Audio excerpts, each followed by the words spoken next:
Hey friends, it's Stacy at Shakti Tribe. We are radical sacred feminists, and we're having a few technical difficulties. Whoa. Wow, okay, well, I can't do it all. I actually need some videography assistance, as you can tell. Anyway, it's the rise of the divine feminine, and on Easter, pretty much every year, Mary Magdalene, one of my guides, asks me to channel her. So I started doing this in 2018. Some might think channeling is odd, but I know that you don't. Star beings, light beings, because really it's all your higher self, and we all have this ability, right? So your clairs are natural human abilities. So that's just one thing I do on Easter, is I channel in Mary Magdalene. So some of this is written, and some of this I'll speak, but I'm just basically, getting this together because I'm a busy Easter bunny this weekend. Okay.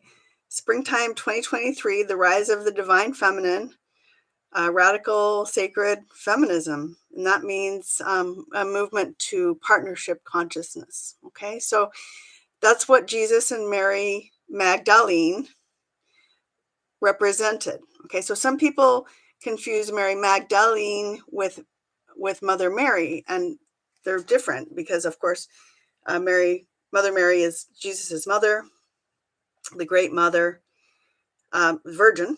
And then there's Mary Magdalene, who the church framed as a prostitute. So we have a prostitute, we have a virgin. So this is a very small bandwidth in terms of the divine feminine. And this story, the old story, was a way to systemically discredit, abuse, control women and humanity by deleting the feminine, basically. Okay, so this is a channeled message I received from Mary Magdalene in the spring of 2018, and she let me know very clearly that she was deeply saddened that her energy and her beingness had been maligned and misrepresented by the church for the purpose of gaining power over the people, and that she would like humanity to know the truth of who she really is. So I grew up with the story of Mary Magdalene being a prostitute or a sinful woman, and that's how part of the society that most of us marinated in, that's the story that we told. So dominator consciousness would weave a slanderous story about Mary and feminine energy, and women, that our bodies are not sacred,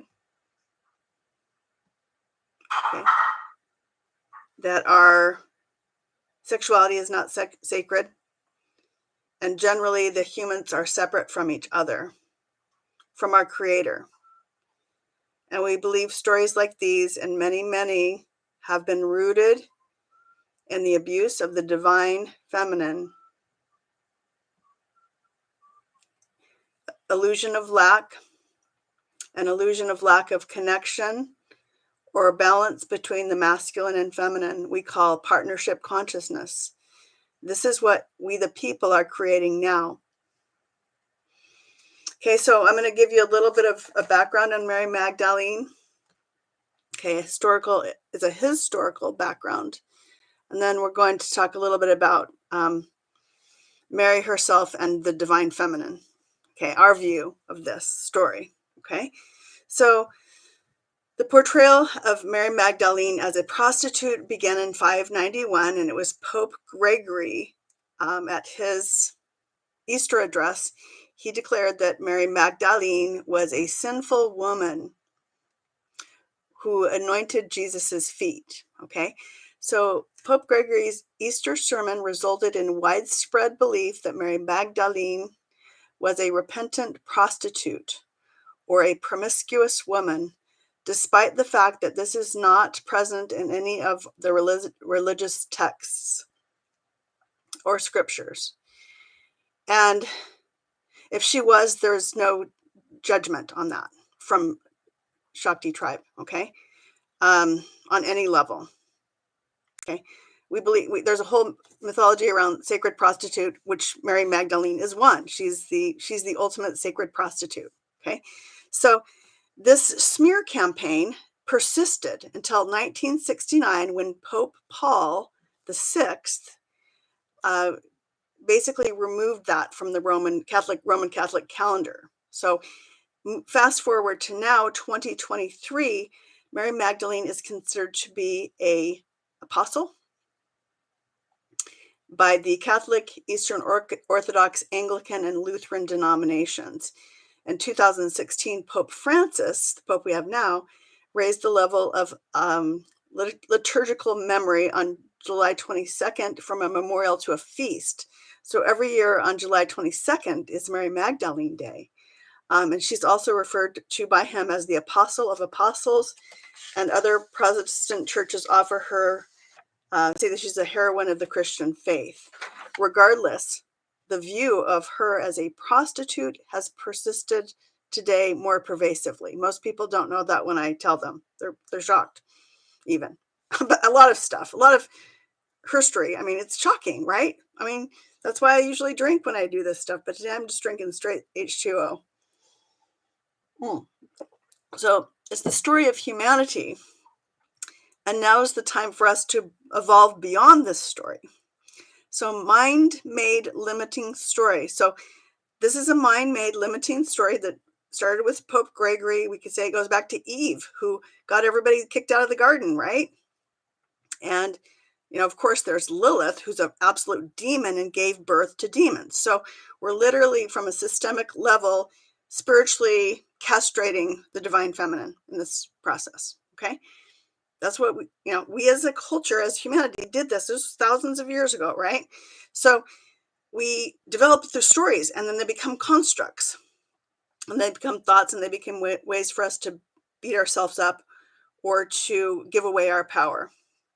We've been literally programmed to give away our power. So how do we get that back? Well, it's the Shakti, or the divine feminine, or the Mary Magdalene energy within everyone, because of course Mary Magdalene was Jesus's Shakti, right? She in a circuit. If you think about the divine masculine, feminine, sacred sexuality is this circuit. Okay, so Jesus, like all of us, had doubts, and Mary Magdalene, they both together lifted each other up. That's partnership consciousness. So Jesus and Mary Magdalene showed us that together the divine feminine and divine masculine are powerful together, right?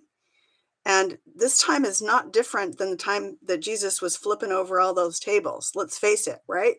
Okay, so the true story is that we are no longer bound to these false narratives, and we need to choose to step into our own divinity. The true story of Mary Magdalene is that she is the woman who traveled with Jesus and helped support his ministry with her own resources. So this would say that she was likely a wealthy woman, indicating that she was probably wealthy. Okay, so in all four of the canonical Gospels, Mary Magdalene was a witness to the crucifixion of Jesus and was present at his burial and also at his resurrection.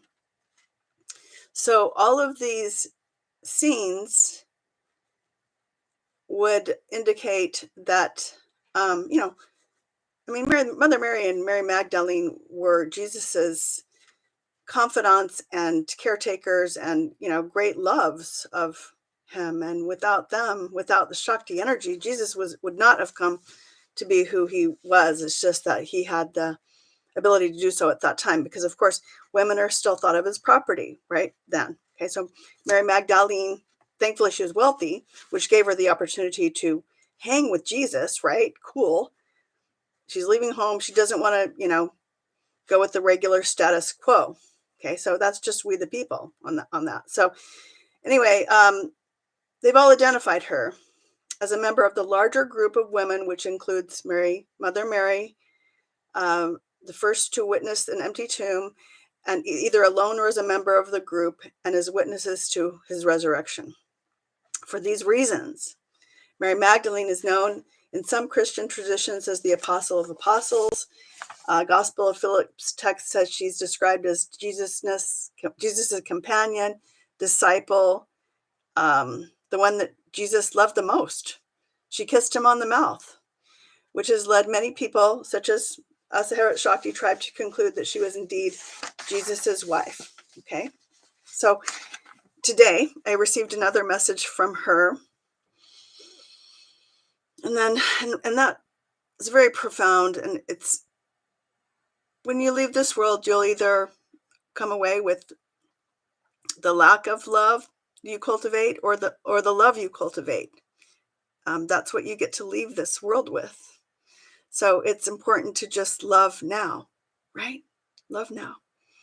Okay, so her message today is really powerful. So again, please don't focus on the messenger. It's about the message and how that resonates with you and what's true for you.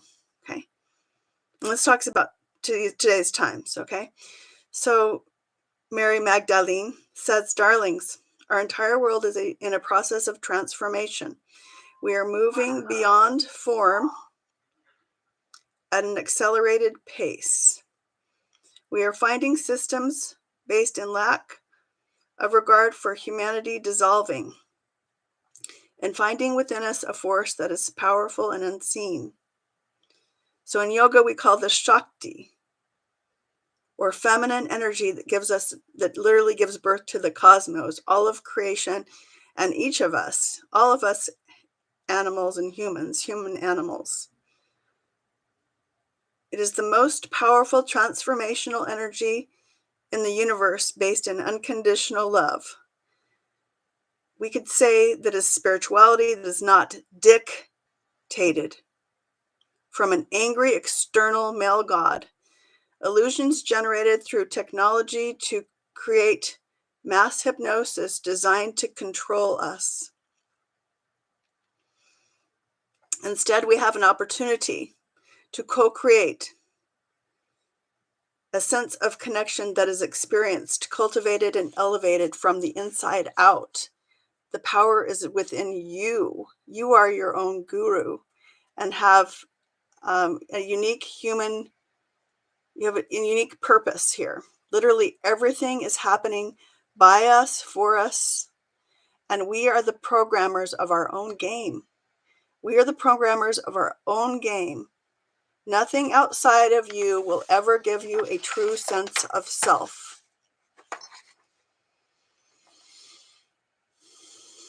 So that's really powerful.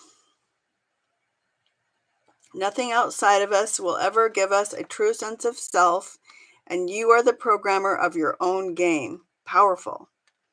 So the old story is that humans are choosing to live from a dysfunctional life that's out of balance, disconnected with Mother Earth herself. That's what all of these mother goddesses represent, Mother Earth. The feminine is a reflection of her as a creatrix.